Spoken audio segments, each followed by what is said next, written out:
I have a great estate sale dresser set. It is made by Hooker, which I love. It's got some wear, but nothing that 70 years wouldn't explain. It's fantastic hardware. The drawers they look very dirty, but I think it might just be baby powder. So first thing I gotta do is take off this awesome hardware. This is 3-piece hardware. That's wood in the middle. They're super dirty and need to get cleaned and stained and all of that, but this is such cool hardware. So excited. All right, gotta get this whole dresser cleaned because years of wax and buildup. I love using these adjustable screws as temporary handles because once I got that hardware off, there's no way I can get those drawers in and out of the cabinet easily. So I need some temporary handles. Get the rest of the hardware taken off of there, and I want to strip this, but I need to figure out the best way to do it. So I started sanding and figured out that was going to take forever. This is a really thick finish. So I got my carbide scraper out, and even with the carbide scraper, it's a struggle. This is pretty serious. The finish on this is very thick, and of course about 70 years old. So it took some muscle. This was me getting my workout in today, and although this is a lot of work, it's way faster than certainly the sanding. So now that I got 90% of it off with the carbide scraper, I can go back in with my sander. This is 120 grit. This is a cherry veneer.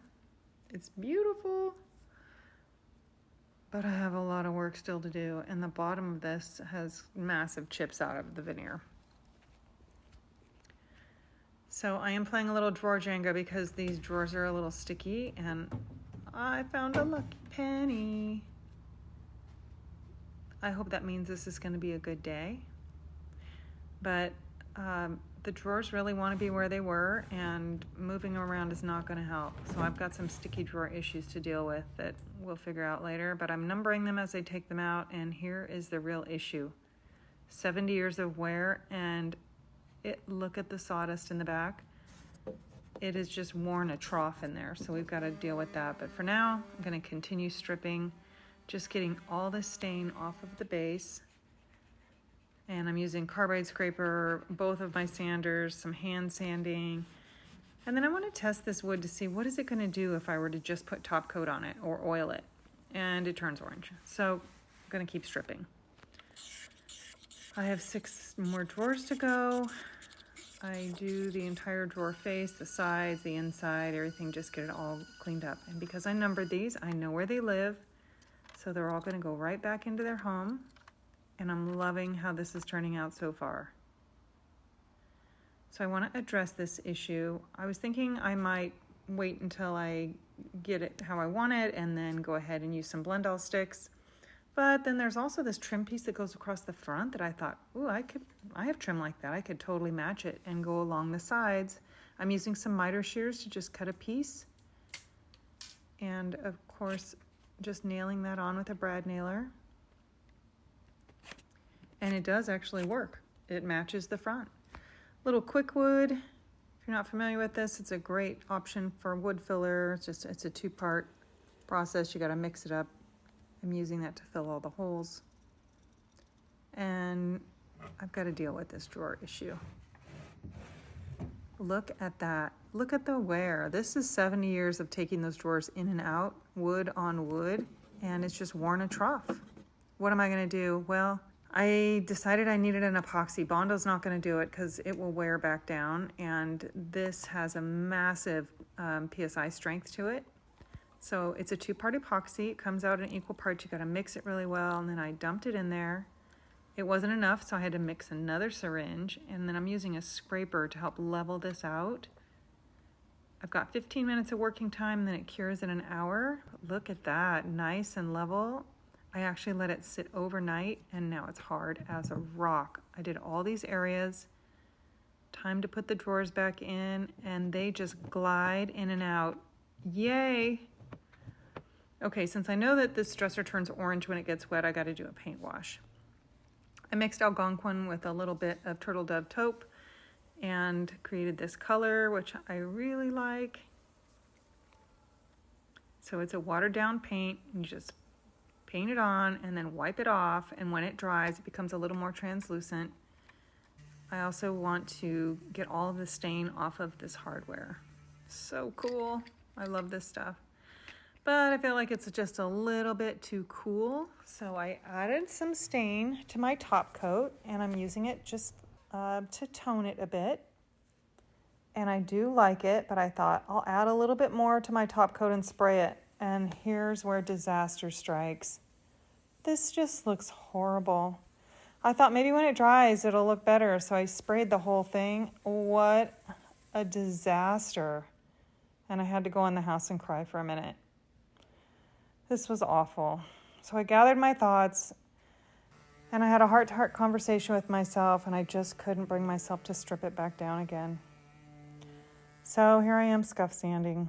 But I did decide to strip the base again, take all the stain off, and while I'm at it, I might as well throw these nightstands in. I wasn't going to do them, but now I'm going to make them match. They're in pretty rough shape, much worse than the dresser.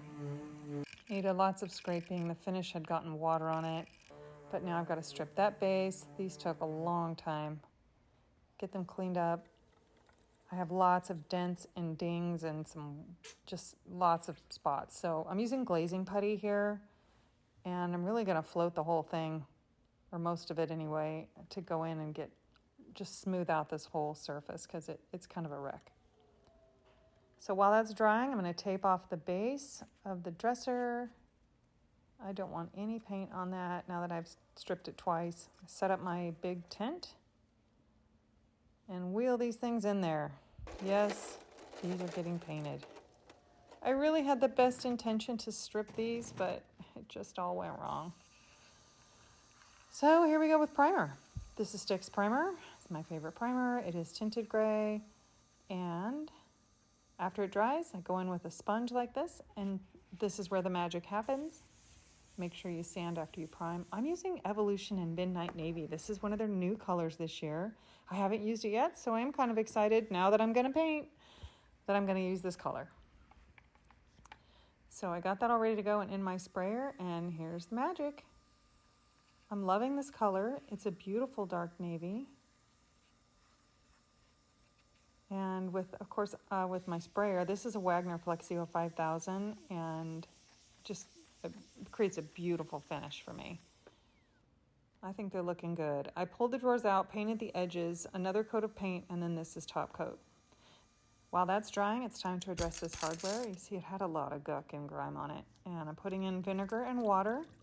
These boiled for 15 minutes, and then I dump them into the sink and drain it all out. Barkeeper's Friend and some steel wool. I scrubbed, and look at the difference. However, I realized that some of them are silver and some of them are gold. Weird. Anyway, I'm going to stain the base and the hardware to match. So these will be a dark oak color, and with the navy, I thought that would pair really well. But now, since those were multicolored, I've got to paint them all the same color, and I want them gold. This is my favorite spray paint, that metallic gold. I did 2 coats of paint, and then I'll go in with clear to seal it in, revealing the base that, yes, didn't get any paint on it. I am going to do a pre-stain conditioner on this. It's really dry. I want my stain to go on evenly. I'm using a salmon stain. I've got a couple colors mixed, dark oak and whole wheat.